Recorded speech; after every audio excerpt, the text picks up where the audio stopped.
Imagina una ciudad en ruinas, donde el eco de los antiguos cantos de alabanza ha desaparecido, y los muros que una vez se alzaron gloriosos ahora yacen en polvo. En medio de esta desolación, un hombre recibe un llamado que lo hará enfrentar los restos de su pueblo y la promesa de un nuevo comienzo. Pero ¿acaso esta restauración será el inicio de un resurgimiento o la chispa de nuevos desafíos? Acompáñame mientras descubrimos los secretos ocultos de Esdras y el regreso de Israel a una tierra que ya no reconoce. No te vayas sin conocer la verdad detrás de esta misión divina. En el año 1 de Ciro, rey de Persia, en cumplimiento de la palabra de Yahvé, por boca de Jeremías, movió Yahvé el espíritu de Ciro, rey de Persia, que mandó publicar de palabra y por escrito en todo su reino. Así habla Ciro, rey de Persia: Yahvé, el Dios de los cielos, me ha dado todos los reinos de la tierra. Él me ha encargado que le edifique una casa en Jerusalén, en Judá. Quien de entre vosotros pertenezca a su pueblo, sea su Dios con él. Suba a Jerusalén, en Judá, a edificar la casa de Yahvé, Dios de Israel, el Dios que está en Jerusalén.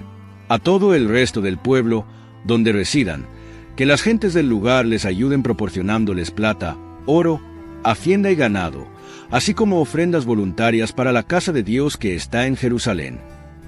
Entonces los cabezas de familia de Judá y Benjamín, los sacerdotes y los levitas, todos aquellos cuyo ánimo había movido Dios, se pusieron en marcha para subir a edificar la casa de Yahvé en Jerusalén. Y todos sus vecinos les proporcionaron toda clase de ayuda: plata, oro, hacienda, ganado, objetos preciosos en cantidad, además de toda clase de ofrendas voluntarias. El rey Ciro mandó tomar los utensilios de la casa de Yahvé que Nabucodonosor se había llevado de Jerusalén y había depositado en el templo de su Dios. Ciro, rey de Persia, los puso en manos del tesorero Mitrídates, el cual los contó para entregárselos a Sesbazar, el príncipe de Judá. Este es el inventario: fuentes de oro, 30, fuentes de plata, 1000, reparadas, 29, copas de oro, 30, copas de plata, 1000, estropeadas, 410, otros utensilios, 1000. Total de los utensilios de oro y plata, 5400. Todo esto se lo llevó Sesbazar cuando se permitió a los deportados volver de Babilonia a Jerusalén. Estas son las personas de la provincia que regresaron del cautiverio, aquellas que había deportado a Babilonia Nabucodonosor, rey de Babilonia, y que volvieron a Jerusalén y Judá, cada uno a su ciudad. Vinieron con Zorobabel, Josué, Nehemías, Seraías, Reelaías, Nahamaní, Mardoqueo, Bilsan, Mispar, Bigvai, Rehum, Baana. Lista de los hombres del pueblo de Israel. Los hijos de Parós, 2172.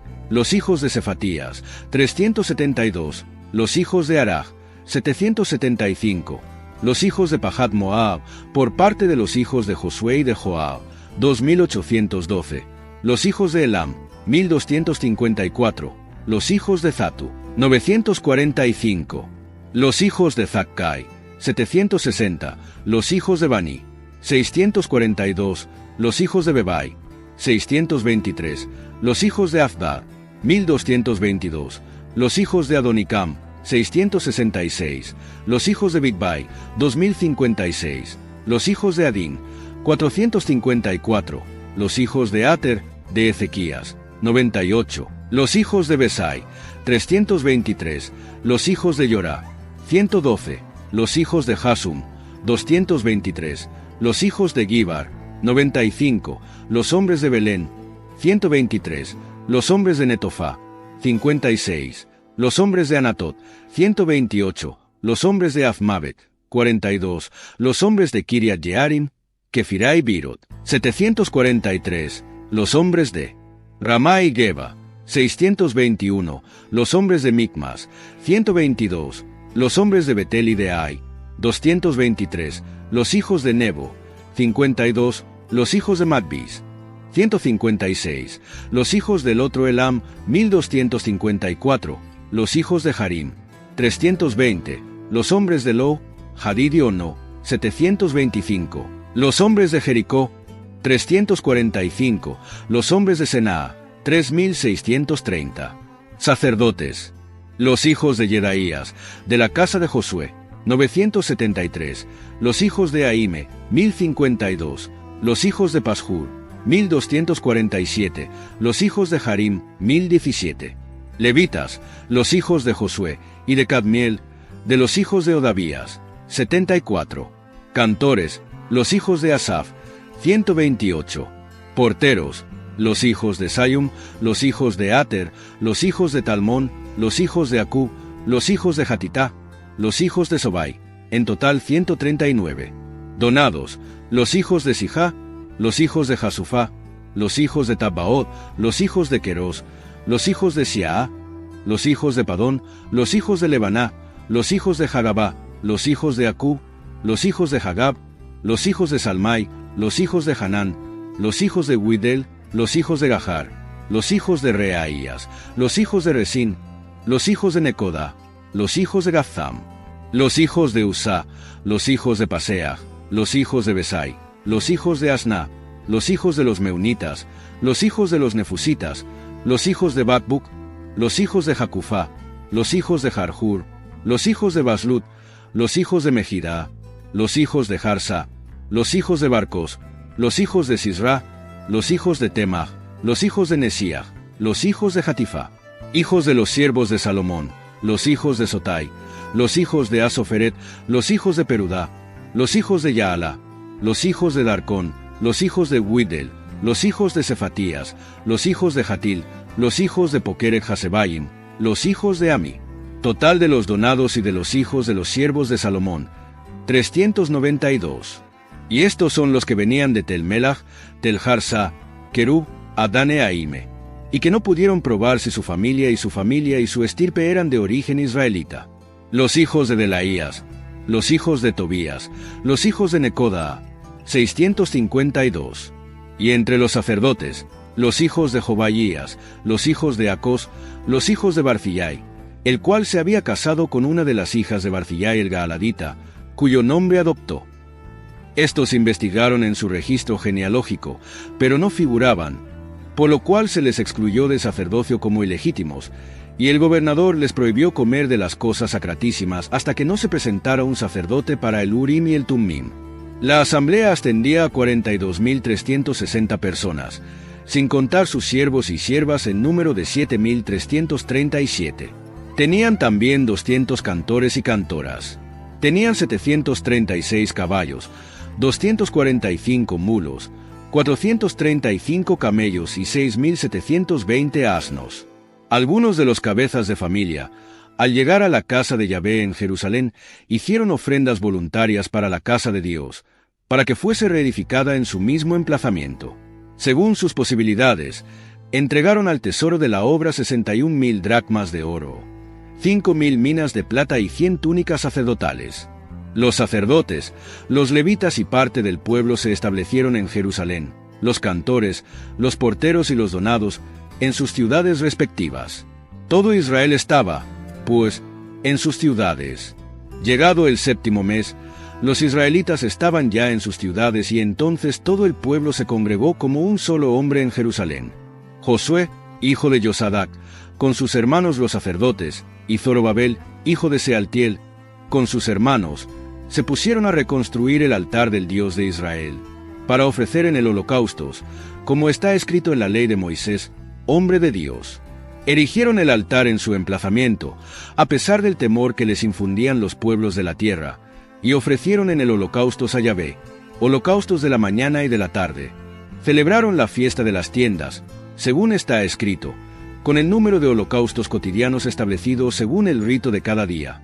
Después, ofrecieron el holocausto perpetuo y los de los sábados, novilunios y todas las solemnidades consagradas a Yahvé, además de lo que cada uno quería ofrecer voluntariamente. A Yahvé, desde el día 1 del 7º mes, comenzaron a ofrecer holocaustos a Yahvé, aunque no se habían echado todavía los cimientos del santuario de Yahvé. Se dio entonces dinero a los canteros y a los carpinteros. A los sidonios y a los tirios se les mandó víveres, bebidas y aceite, para que enviasen por mar a Joppe madera de cedro del Líbano, según la autorización de Ciro, rey de Persia. El año 2 de su llegada a la casa de Dios en Jerusalén, el 2º mes, Zorobabel, hijo de Sealtiel, y Josué, hijo de Josadac, con el resto de sus hermanos, los sacerdotes, los levitas y todos los que habían vuelto del destierro a Jerusalén, comenzaron la obra. Designaron a algunos levitas, de 20 años en adelante, para dirigir las obras de la casa de Yahvé: Josué, sus hijos y sus hermanos, Cadmiel y sus hijos, los hijos de Odavías. Se pusieron como un solo hombre a dirigir a los que trabajaban en la obra de la casa de Dios. En cuanto los albañiles echaron los cimientos del santuario de Yahvé, se presentaron los sacerdotes, revestidos de lino fino, con trompetas, y los levitas, hijos de Asaf, con címbalos, para alabar a Yahvé según las prescripciones de David, rey de Israel. Cantaron alabando y dando gracias a Yahvé, porque es bueno, porque es eterno su amor para Israel. The holidays mean more travel, more shopping, more time online, and more personal info in more places that could expose you more to identity theft. But LifeLock monitors millions of data points per second. If your identity is stolen, our US-based restoration specialists will fix it, guaranteed, or your money back. Don't face drained accounts, fraudulent loans, or financial losses alone. Get more holiday fun and less holiday worry with LifeLock. Save up to 40% your first year. Visit lifelock.com/podcast. Terms apply. Y el pueblo entero prorrumpía en grandes clamores, alabando a Yahvé, porque la casa de Yahvé tenía ya sus cimientos. Muchos sacerdotes, levitas y jefes de familia, ya ancianos, que habían conocido con sus propios ojos la primera casa, sobre sus cimientos, lloraban con grandes gemidos, mientras que otros lanzaban gozosos clamores. Y nadie podía distinguir los acentos de clamor jubiloso de los acentos de lamentación del pueblo, porque el pueblo lanzaba grandes clamores, y el estrépito se podía oír desde muy lejos. Cuando los enemigos de Judá y de Benjamín se enteraron de que los deportados estaban edificando un santuario a Yahvé, Dios de Israel, se presentaron a Zorobabel, a Josué y a los cabezas de familia, y les dijeron: «Vamos a edificar junto con vosotros, porque, como vosotros, buscamos a vuestro Dios y le sacrificamos, desde los tiempos de Asarjadón, rey de Asiria, que nos trajo aquí». Zorobabel, Josué y los restantes cabezas de familia israelitas les contestaron: «No podemos edificar juntos nosotros y vosotros una casa a nuestro Dios. A nosotros solos nos toca construir para Yahvé, Dios de Israel, como nos lo ha mandado Ciro, rey de Persia». Entonces el pueblo de la tierra se puso a desanimar al pueblo de Judá y a meterles miedo para que no siguiesen edificando, y sobornaron contra ellos a algunos consejeros para hacer fracasar su proyecto. Así durante todo el tiempo de Ciro, rey de Persia, hasta el reinado de Darío, rey de Persia. Bajo el reinado de Jerjes, al comienzo de su reinado, presentaron ellos por escrito una denuncia contra los habitantes de Judá y Jerusalén. En tiempo de Artajerjes, Mitrídates, Tabel y demás colegas suyos escribieron contra Jerusalén a Artajerjes, rey de Persia. El texto del documento estaba en escritura aramea y en lengua aramea. Rehum, gobernador, y Simsai, secretario, escribieron al rey Artajerjes contra Jerusalén una carta. Rehum el gobernador, Simsai el secretario y demás colegas, los jueces y los legados, funcionarios persas, las gentes de Uruk, de Babilonia y de Susa, es decir, los elamitas, y los restantes pueblos que el gran Asurbanipal deportó y estableció en las ciudades de Samaria y en el resto de Transeufratina. Esta es la copia de la carta que le enviaron al rey Artajerjes, tus servidores, las gentes de Transeufratina, etc. Ha de saber el rey que los judíos que subieron de tu lado hacia nosotros y llegaron a Jerusalén están reconstruyendo esta ciudad rebelde y perversa. Tratan de levantar las murallas, y ya han echado los cimientos. Sepa, pues, el rey, que si esta ciudad se reconstruye y se levantan sus murallas, no se pagarán más impuestos, contribución ni peaje, y al fin esta ciudad perjudicará a los reyes. Ahora bien, a nosotros, puesto que comemos la sal del palacio, nos resulta intolerable ver esta afrenta que se hace al rey. Por eso enviamos al rey esta denuncia, para que se investigue en las memorias de tus padres. En estas memorias encontrarás y te enterarás de que esta ciudad es una ciudad rebelde, molesta para los reyes y las provincias, y que en ellas se han fomentado insurrecciones desde antiguo. Por este motivo fue destruida esta ciudad. Nosotros informamos al rey que, si esta ciudad se reconstruye y se levantan sus murallas, bien pronto ya no tendrás más territorios en Transeufratina. El rey envió esta respuesta: a Rehum, gobernador, a Simsai, secretario, y a los restantes colegas residentes en Samaria y demás lugares en Transeufratina, Paf, etc., el documento que nos habéis enviado ha sido traducido y leído en mi presencia. Di orden de que se investigase, y se ha encontrado que esta ciudad se ha venido rebelando contra los reyes desde antiguo, y que por ella se han fomentado revueltas e insurrecciones. Que hubo en Jerusalén reyes poderosos, cuyo dominio se extendía sobre toda Transeufratina. Se les pagaba impuestos, contribuciones y peaje. Ordenad, pues, que se interrumpa la empresa de esos hombres. Esa ciudad no debe ser reconstruida hasta nueva orden. Guardaos de actuar con negligencia en este asunto, no sea que el mal aumente en perjuicio de los reyes. En cuanto la copia del documento del rey Artajerjes fue leída ante Rehum, el gobernador, Simsai, el secretario, y sus colegas, salieron a toda prisa hacia Jerusalén, donde los judíos, y les obligaron a suspender sus obras por la fuerza de las armas. Así se suspendieron las obras de la casa de Dios en Jerusalén. Quedaron interrumpidas hasta el año segundo del reinado de Darío, rey de Persia. Los profetas Ageo y Zacarías, hijo de Idó, empezaron a profetizar a los judíos de Judá y de Jerusalén, en nombre del Dios de Israel que velaba sobre ellos. Con esto, Zorobabel, hijo de Sealtiel, y Josué, hijo de Yosadac, se decidieron a reanudar la construcción de la casa de Dios en Jerusalén. Los profetas de Dios estaban con ellos, apoyándoles. Por entonces, Tatenai, sátrapa de Transeufratina, Setar-Boznai y sus colegas vinieron donde ellos y les preguntaron: ¿Quién os ha autorizado a construir esta casa y a rematar este santuario? ¿Cómo se llaman los hombres que construyen este edificio? Pero los ojos de su Dios velaban sobre los ancianos de los judíos, y no se les obligó a suspender la obra en espera de que llegase un informe a Darío y volviera un decreto oficial sobre el particular. Copia de la carta que Tatenai, sátrapa de Transeufratina, Setar-Boznai y sus colegas, las autoridades de Transeufratina, remitieron al rey Darío. Le enviaron un escrito de este tenor: al rey Darío, paz completa. Sepa el rey que nosotros hemos ido a la provincia de Judá, a la casa del gran Dios. Se está reconstruyendo con piedras sillares. Se recubren de madera las paredes. La obra se ejecuta cuidadosamente y adelanta en sus manos. Preguntando, pues, a estos ancianos, les hemos dicho: ¿quién os ha autorizado a construir esta casa y a rematar este santuario? Les hemos preguntado además sus nombres para informarte de ello, y así te damos por escrito los nombres de los hombres que están al frente de ellos. Ellos nos han dado esta respuesta: nosotros somos servidores del Dios del cielo y de la tierra. Estamos reconstruyendo una casa que estuvo en pie anteriormente durante muchos años y que un gran rey de Israel construyó y acabó.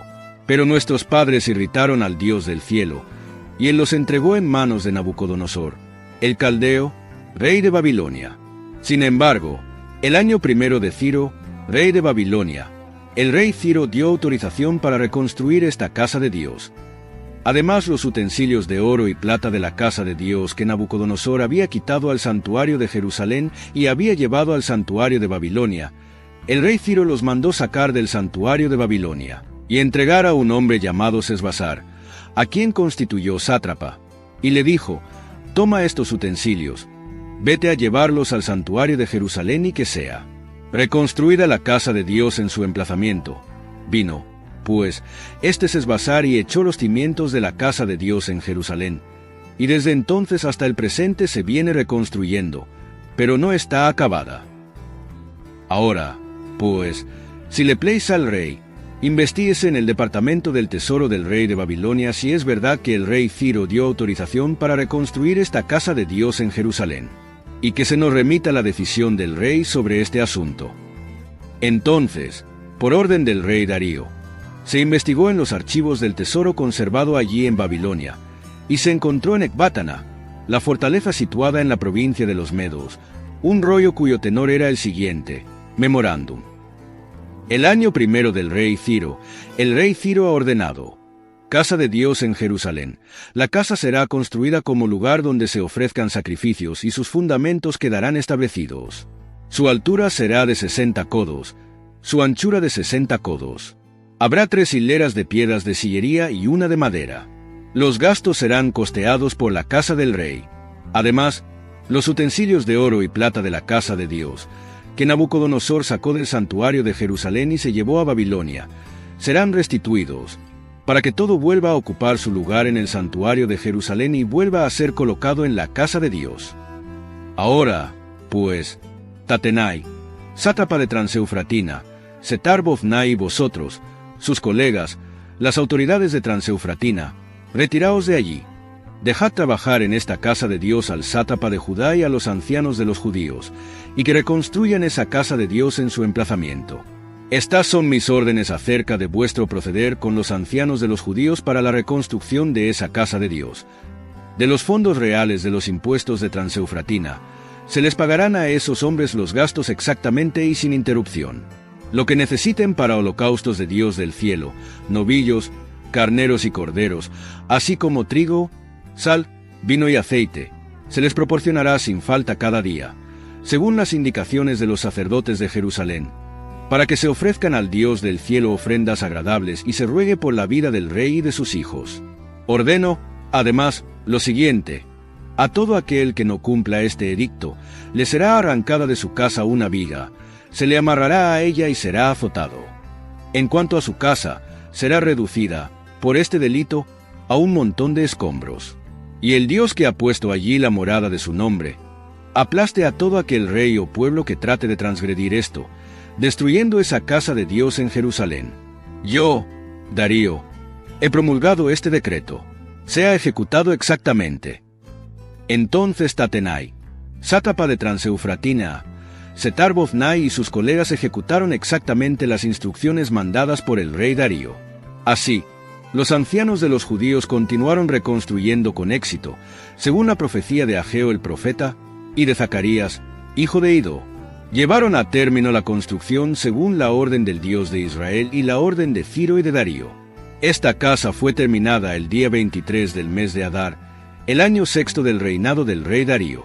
Los israelitas, los sacerdotes, los levitas y el resto de los deportados celebraron con júbilo la dedicación de esta casa de Dios. Ofrecieron para la dedicación de esta casa de Dios 100 toros, 200 carneros, 400 corderos y, como sacrificio por el pecado de todo Israel, 12 machos cabríos, conforme al número de las tribus de Israel. Luego establecieron a los sacerdotes según sus categorías, y a los levitas según sus clases, para el servicio de la casa de Dios en Jerusalén, según está escrito en el libro de Moisés. Los deportados celebraron la Pascua el día 14 del primer mes, ya que los levitas se habían purificado como un solo hombre, todos estaban puros.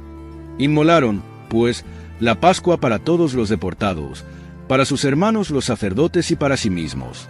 Comieron la Pascua los israelitas que habían vuelto del destierro y todos aquellos que, habiendo roto con la impureza de las gentes del país, se habían unido a ellos para buscar a Yahvé, Dios de Israel. Celebraron con júbilo, durante 7 días, la fiesta de los ácimos, porque Yahvé les había llenado de gozo, pues volvió hacia ellos el corazón del rey de Asiria, para que reafirmase sus manos en las obras de la casa de su Dios, el Dios de Israel. Después de estos acontecimientos, bajo el reinado de Artajerjes, rey de Persia, Esdras, hijo de Seraías, hijo de Azarías, hijo de Gilquías, hijo de Sayum, hijo de Sadoc, hijo de Ahitub, hijo de Amarías, hijo de Azarías, hijo de Merayot, hijo de Zerajías, hijo de Uzi, hijo de Buki, hijo de Abisúa, hijo de Pinjas, hijo de Eleazar, hijo del sumo sacerdote Aarón. Este Esdras subió de Babilonia. Era un escriba versado en la ley de Moisés que había dado Yahvé, Dios de Israel. Como la mano de Yahvé su Dios estaba con él, el rey le concedió todo lo que pedía. Subieron también a Jerusalén el año séptimo del rey Artajerjes, parte de los israelitas, de los sacerdotes, levitas, cantores, porteros y donados. Él llegó a Jerusalén el mes quinto, era el año séptimo del rey. Había dispuesto para el día 1 del primer mes su salida de Babilonia, y el día 1 del quinto mes llegaba a Jerusalén. La mano bondadosa de su Dios estaba con él, porque Esdras había aplicado su corazón a escrutar la ley de Yahvé, a ponerla en práctica y a enseñar en Israel los preceptos y las normas. Esta es la copia del documento que el rey Artajerjes entregó a Esdras, el sacerdote escriba dedicado a escribir las palabras de los mandamientos de Yahvé y sus decretos acerca de Israel. Artajerjes, rey de reyes, al sacerdote Esdras, secretario de la ley del Dios del cielo, paz perfecta, etc. Estas son mis órdenes. Todo aquel que en mi reino pertenezca al pueblo de Israel, a sus sacerdotes o a sus levitas, y quiera volver a Jerusalén, puede partir contigo, ya que tú eres enviado por el rey y sus 7 consejeros para inspeccionar a Judá y Jerusalén en lo referente a la ley de tu Dios que está en tus manos, y para llevar la plata y el oro que el rey y sus consejeros han ofrecido voluntariamente al Dios de Israel, cuya morada está en Jerusalén, así como toda la plata y el oro que hayas reunido de toda la provincia de Babilonia, con las ofrendas voluntarias que el pueblo y los sacerdotes hayan hecho para la casa de su Dios en Jerusalén. Con este dinero procura comprar novillos, carneros, corderos, con las oblaciones y libaciones correspondientes, para ofrecerlo luego sobre el altar de la casa de vuestro Dios en Jerusalén. Y la plata y el oro que sobre, lo emplearéis como mejor os parezca a ti y a tus hermanos, conforme a la voluntad de vuestro Dios. Los utensilios que se te entregan para el servicio de la casa de tu Dios, deposítalos delante de tu Dios en Jerusalén. Lo que aún se necesite para la casa de tu Dios y que tú tengas que procurarte, se te dará de los tesoros reales. Yo mismo, el rey Artajerjes, doy esta orden a todos los tesoreros de Transeufratina. Todo lo que os pida el sacerdote Esdras, secretario de la ley del Dios del cielo, se lo daréis puntualmente, hasta la suma de 100 talentos de plata, 100 cargas de trigo, 100 medidas de vino y 100 medidas de aceite. La sal se le dará sin tasa. Todo lo que ordena el Dios del cielo debe ser cumplido con celo para la casa del Dios del cielo, a fin de que la cólera no caiga sobre el reino del rey y de sus hijos. Os hacemos saber también que no se puede percibir impuesto, contribución o peaje, de ninguno de los sacerdotes, levitas, cantores, porteros, donados, de ninguno de los servidores de esta casa de Dios.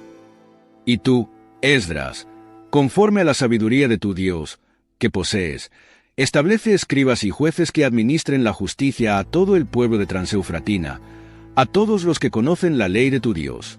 A quienes la ignoran, habréis de enseñársela, y a todo aquel que no cumpla la ley de tu Dios y la ley del rey, aplíquesele una rigurosa justicia, muerte, destierro, multa en dinero o cárcel. Bendito sea Yahvé, Dios de nuestros padres, que movió de esta manera el corazón del rey para glorificar la casa de Yahvé en Jerusalén, y a mí me granjeó gracia delante del rey, de sus consejeros y de los altos jefes del rey. Yo cobré ánimo porque la mano de Yahvé mi Dios estaba conmigo, y reuní a los jefes de Israel para que salieran conmigo. Estos son, con su genealogía, los cabezas de familia que subieron conmigo de Babilonia en el reinado del rey Artajerjes.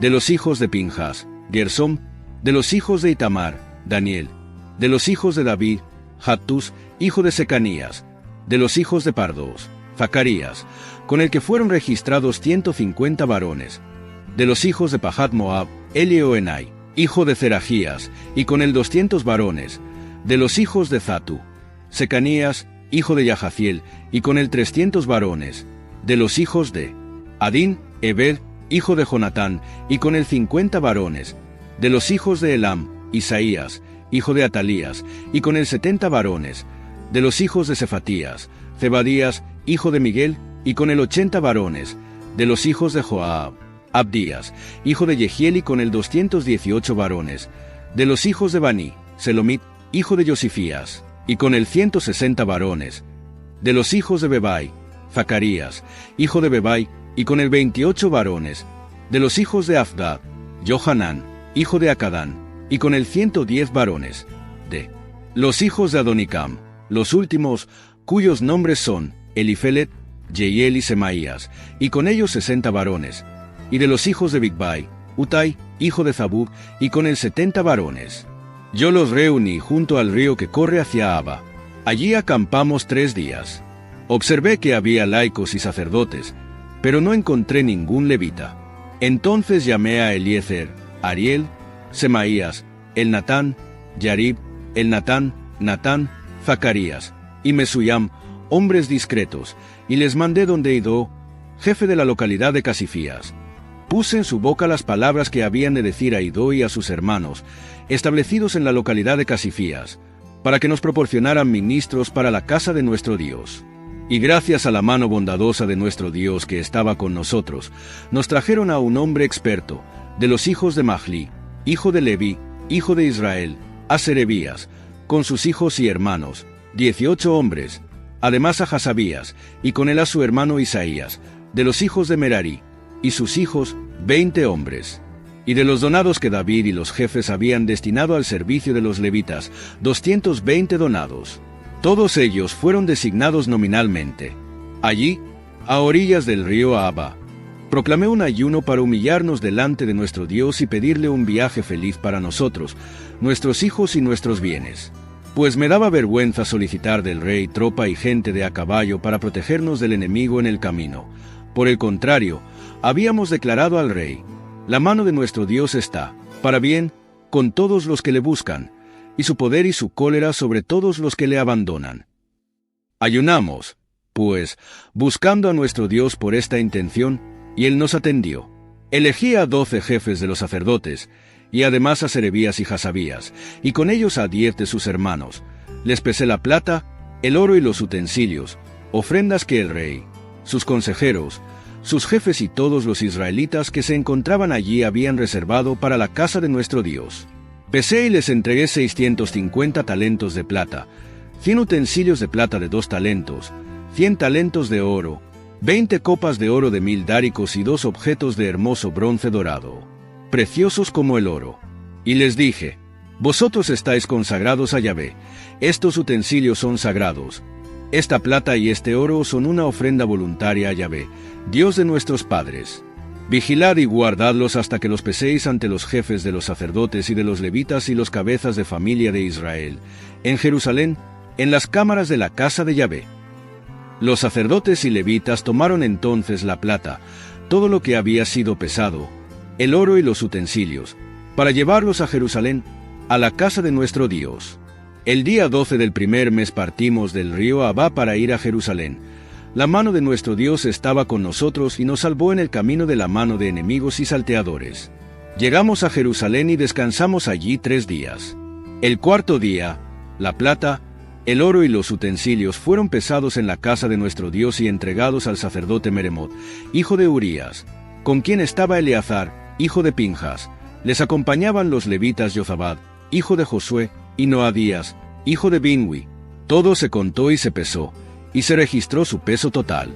En aquel tiempo, los deportados que volvían del cautiverio ofrecieron holocaustos al Dios de Israel: 12 novillos por todo Israel, 96 carneros, 77 corderos y 12 machos cabríos por el pecado. Todo en holocausto a Yahvé. Y se entregaron los decretos del rey a los sátrapas del rey y a los gobernadores de Transeufratina, los cuales favorecieron al pueblo y la casa de Dios. Concluido esto, se me presentaron los jefes diciendo: el pueblo de Israel, los sacerdotes y los levitas no se han separado de las gentes del país, hundidas en sus abominaciones, cananeos, hititas, pericitas, jebuseos, ammonitas, moabitas, egipcios y amorreos, sino que han tomado para ellos y para sus hijos mujeres de entre las hijas de ellos. La raza santa se ha mezclado con las gentes del país.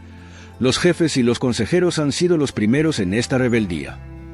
Al oír esto rasgué mis vestiduras y mi manto, me arranqué los pelos de la cabeza y de la barba, y me senté desolado. Todos los temerosos de las palabras del Dios de Israel se reunieron en torno a mí, a causa de esta rebeldía de los deportados. Yo permanecí sentado, desolado, hasta la oblación de la tarde. A la hora de la oblación de la tarde salí de mi postración y, con las vestiduras y el manto rasgados, caí de rodillas, extendí las manos hacia Yahvé mi Dios, y dije: Dios mío, harta vergüenza y confusión tengo para levantar mi rostro hacia ti, Dios mío, porque nuestros crímenes se han multiplicado hasta sobrepasar nuestra cabeza, y nuestro delito ha crecido hasta el cielo. Desde los días de nuestros padres hasta el día de hoy nos hemos hecho muy culpables. Por nuestros crímenes fuimos entregados, nosotros, nuestros reyes y nuestros sacerdotes, en manos de los reyes de los países, a la espada, al cautiverio, al saqueo y al oprobio, como todavía hoy sucede. Mas ahora, en un instante, Yahvé nuestro Dios nos ha concedido la gracia de dejarnos un resto y de darnos una liberación en su lugar santo. Nuestro Dios ha iluminado así nuestros ojos y nos ha reanimado en medio de nuestra esclavitud. Porque esclavos fuimos nosotros, pero en nuestra esclavitud nuestro Dios no nos ha abandonado. Nos ha granjeado el favor de los reyes de Persia, dándonos ánimos para levantar de nuevo la casa de nuestro Dios y restaurar sus ruinas, y procurándonos un valladar seguro en Judá y Jerusalén. Pero ahora, Dios nuestro, ¿qué vamos a decir?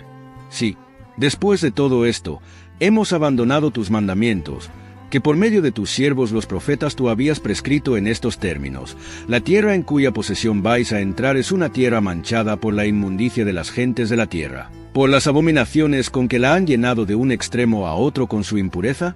Así pues, no deis vuestras hijas a sus hijos ni toméis sus hijas para vuestros hijos, no busquéis nunca su paz ni su bienestar, a fin de que podáis haceros fuertes, comáis los mejores frutos de la tierra y la dejéis en herencia a vuestros hijos para siempre.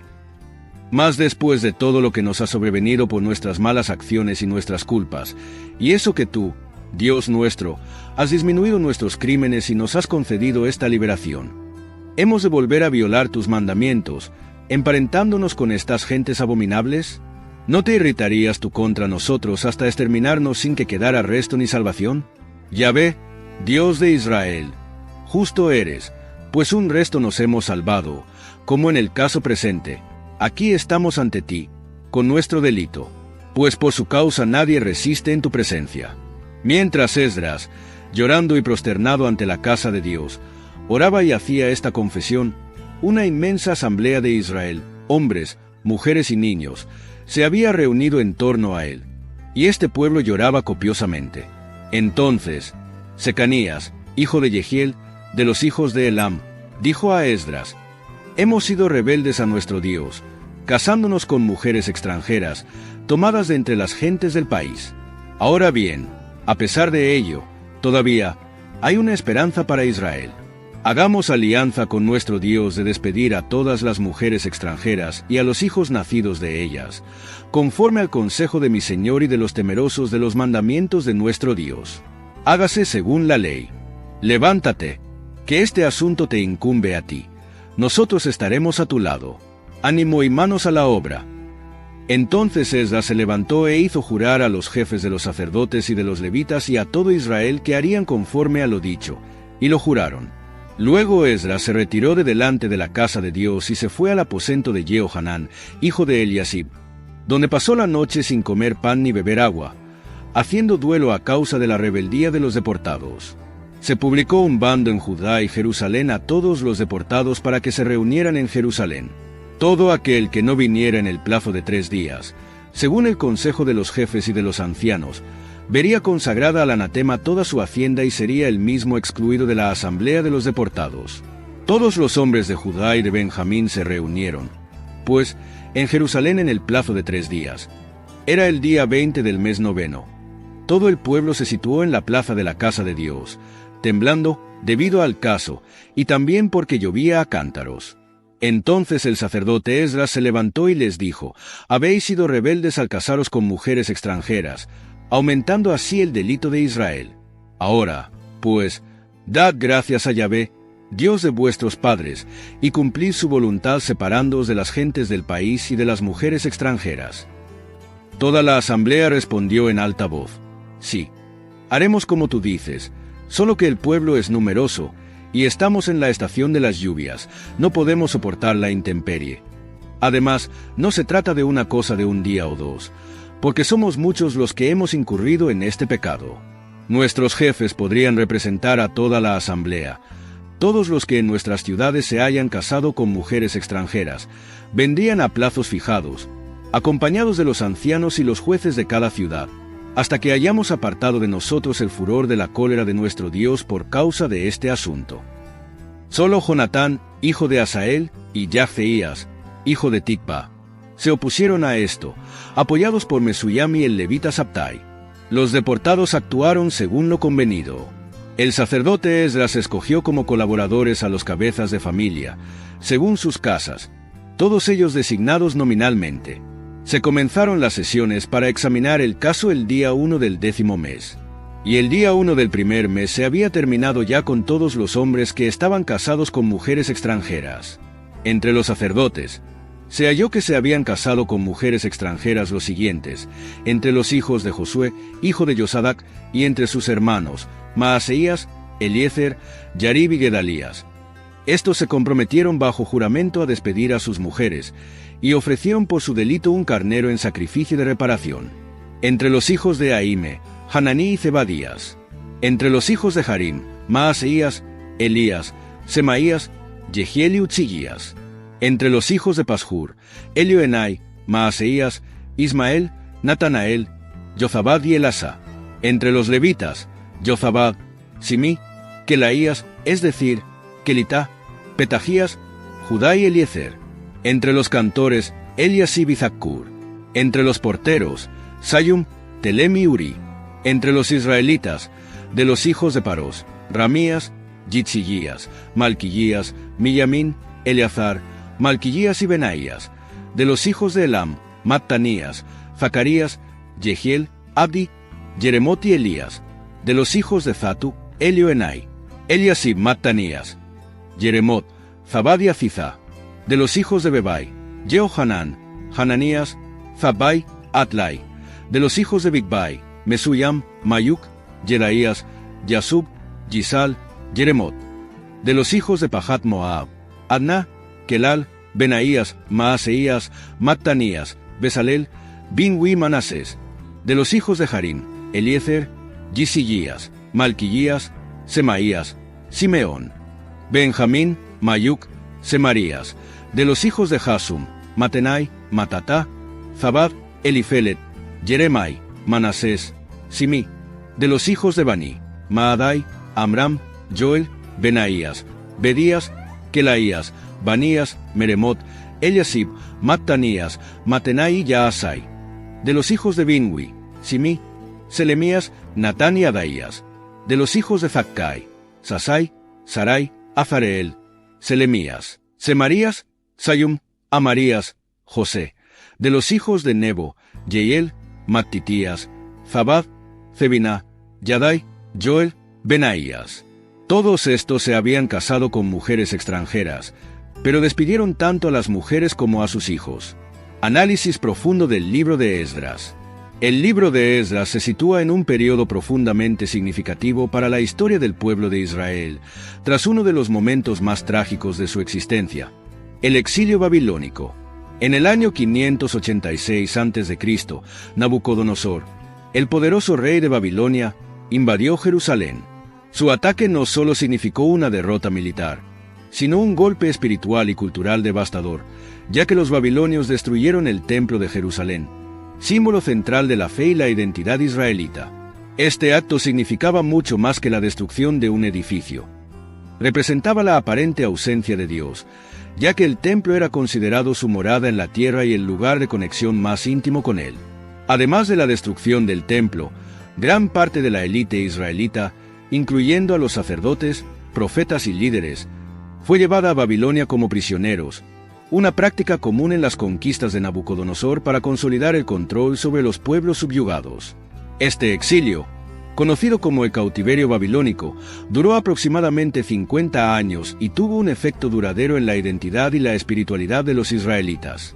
Durante este tiempo, la vida en Babilonia llevó al pueblo judío a reflexionar profundamente sobre sus tradiciones, su fe y sus prácticas religiosas. Se enfrentaron al desafío de mantener su identidad en un entorno extranjero y hostil, donde la idolatría y la cultura babilónica amenazaban con asimilarlos. Sin embargo, fue también un periodo de fortalecimiento espiritual, ya que muchos israelitas comenzaron a replantearse su relación con Dios, adoptando la ley de manera más estricta y comenzando a compilar y preservar sus textos sagrados. Así, el exilio se convirtió en un tiempo de purificación, donde la identidad judía se reformuló y se afianzó aún más. El escenario cambia cuando, hacia el 539 a.C., el imperio babilónico fue conquistado por el imperio persa bajo el liderazgo de Ciro el Grande. A diferencia de los babilonios, que habían tratado de controlar a las naciones conquistadas mediante el desplazamiento forzado y la asimilación cultural, Ciro adoptó una política de tolerancia religiosa y cultural que era inusual para la época. Como estrategia para mantener la paz en su vasto imperio, que abarcaba numerosos pueblos y religiones, Ciro promovió un enfoque de gobierno en el que permitía a los pueblos conquistados regresar a sus tierras de origen y practicar libremente sus costumbres y religiones. Para los israelitas, esto significó la oportunidad de regresar a Jerusalén, reconstruir su templo y restaurar su vida religiosa. El edicto de Ciro, que se menciona en el primer capítulo de Esdras, fue un decreto que permitió a los judíos retornar a Jerusalén y reconstruir el templo. Este documento histórico, el cual es ampliamente corroborado por hallazgos arqueológicos, como el cilindro de Ciro, demuestra la política de restauración de los templos y devolución de las imágenes de los dioses a sus santuarios. A través de este edicto, Ciro no solo permitió, sino que también facilitó y financió la reconstrucción del Templo de Jerusalén, proporcionando recursos y protegiendo a los israelitas durante su viaje. La decisión de Ciro no se debió necesariamente a una devoción personal hacia el Dios de Israel, sino a una política que buscaba la estabilidad y la lealtad de los pueblos conquistados. Al permitirles regresar y reconstruir su templo, Ciro aseguraba que los judíos estarían agradecidos y, probablemente, más dispuestos a aceptar su dominio. Este retorno a Jerusalén marcó el inicio de una nueva era para los judíos. Sin embargo, no fue un regreso masivo y rápido. Muchos judíos se habían asentado en Babilonia y ya no se sentían conectados con la tierra de sus ancestros. Los que regresaron, liderados inicialmente por figuras como Zorobabel y posteriormente por Esdras, eran aquellos que mantenían viva la esperanza de restaurar el templo y la práctica de la ley de Moisés en la tierra prometida. Su regreso y la reconstrucción del templo no solo eran importantes en términos religiosos, sino que también representaban un esfuerzo por reconstruir la nación y la comunidad bajo las bases de su fe. El templo simbolizaba la restauración de la presencia de Dios entre ellos, y su construcción era vista como un acto de devoción y obediencia a Yahvé, demostrando que a pesar de las adversidades, Israel seguía siendo su pueblo. El libro de Esdras documenta este proceso, describiendo no solo la reconstrucción del templo, sino también los desafíos que enfrentaron los israelitas a medida que intentaban restablecerse en su tierra. Desde la oposición de los pueblos vecinos hasta las dificultades internas relacionadas con el cumplimiento de la ley, el retorno a Jerusalén fue tanto un desafío físico como espiritual. La importancia de este periodo radica en cómo moldeó la fe y las prácticas del judaísmo en los años venideros. A partir de este regreso, los judíos comenzaron a enfocarse más en la ley y el culto, y la comunidad se organizó en torno al templo y a la observancia de la Torá. En conclusión, el regreso a Jerusalén durante el reinado de Ciro el Grande marcó el inicio de un periodo de restauración para el pueblo de Israel. Este retorno simbolizaba el cumplimiento de las promesas de Dios y la esperanza de un nuevo comienzo. El liderazgo de figuras como Esdras y Zorobabel fue fundamental en la reconstrucción del templo y en la renovación espiritual del pueblo, ya que el retorno no se limitaba a la reconstrucción física, sino que también implicaba una rededicación a Dios y a sus mandamientos.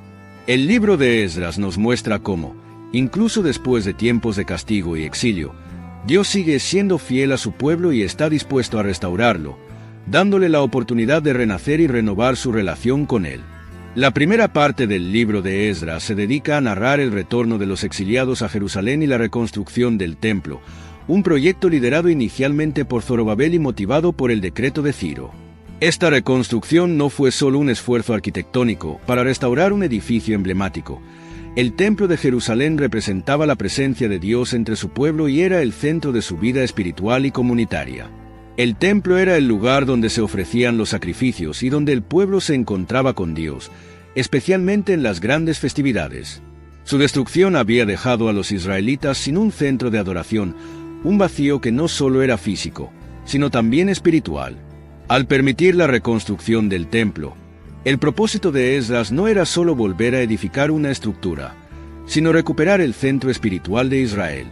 La restauración del templo simbolizaba el renacimiento de la esperanza y la relación de Israel con Yahvé, renovando el compromiso del pueblo con su Dios y su ley.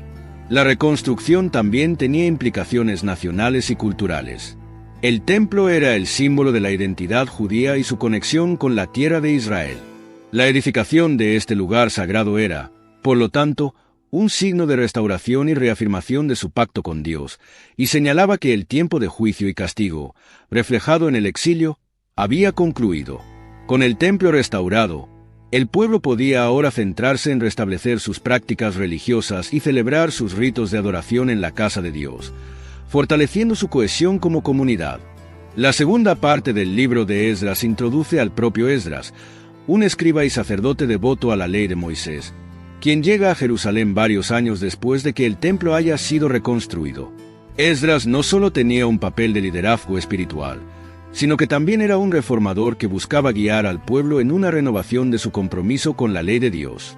Esta segunda sección del libro tiene como objetivo central registrar el proceso de reforma espiritual que Esdras lidera, enfocándose en la necesidad de restablecer la observancia de la ley entre el pueblo de Israel.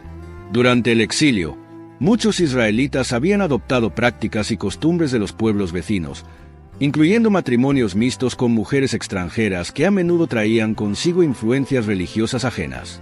Esdras, al llegar a Jerusalén, se da cuenta de que el pueblo está en un estado de descuido espiritual. Para él, el compromiso con la ley es esencial para que Israel se mantenga como un pueblo santo y separado, dedicado exclusivamente a Dios. A lo largo de los capítulos finales, Esdras instruye al pueblo sobre la importancia de la pureza y les insta a separarse de prácticas que pudieran desviar su lealtad hacia Yahvé. Este renacimiento de la observancia de la ley es, entonces, un segundo pilar de la restauración de Israel. Esdras insiste en que, sin un compromiso renovado con la ley de Dios, la reconstrucción del templo perdería su propósito, ya que el templo y la ley van de la mano. Esdras entiende que el templo es el lugar de encuentro con Dios, pero la ley es el camino para vivir en santidad diariamente. La insistencia en la observancia de la ley refuerza la identidad de Israel como el pueblo escogido, un pueblo que debe vivir de acuerdo con los preceptos divinos y que, a través de la ley, puede encontrar un marco de vida ordenada y justa. El propósito del libro de Esdras, entonces, es doble: reconstruir el centro de la adoración israelita a través del templo y restaurar la vida espiritual del pueblo a través de la observancia de la ley. Ambos objetivos se complementan y refuerzan entre sí. Mientras el templo representa el lugar físico donde Dios se encuentra con su pueblo, la ley proporciona la guía moral y espiritual que debe regir la vida del pueblo. Esdras ve ambos aspectos como indispensables para el restablecimiento de una relación sana y fiel entre Israel y su Dios. El libro de Esdras nos muestra que la verdadera restauración de un pueblo no se logra solamente a través de reconstrucciones físicas, sino también mediante una transformación espiritual que regrese al corazón de la obediencia a Dios y su ley. A través de la reconstrucción del templo y la renovación de la observancia de la ley, Esdras destaca la importancia de la fidelidad a Dios, así como la necesidad de vivir una vida de santidad, compromiso y lealtad. La estructura del libro de Esdras en su primera mitad se enfoca en el regreso de los exiliados bajo el liderazgo de Zorobabel y en el proceso de reconstrucción del templo. Esta sección abarca los capítulos 1 al 6 y está centrada en la restauración física y espiritual del pueblo de Israel, con un énfasis especial en la fidelidad a Dios y en la perseverancia frente a la oposición. Aquí tienes un desarrollo detallado de cada uno de estos capítulos.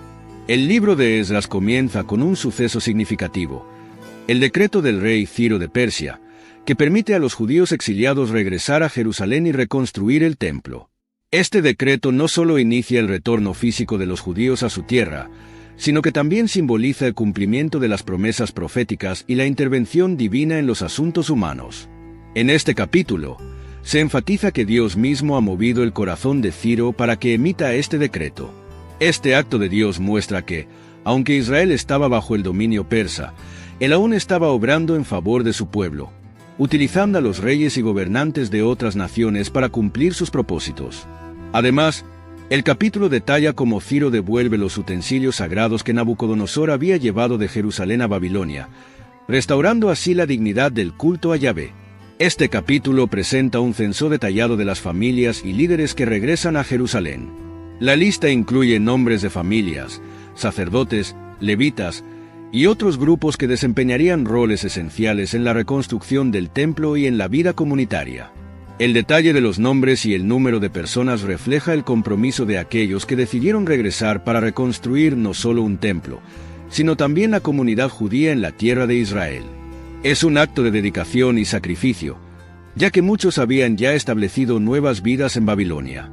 Este censo también sirve para reafirmar la identidad de Israel como el pueblo elegido de Dios y para recordar a las futuras generaciones los nombres de aquellos que participaron en esta restauración.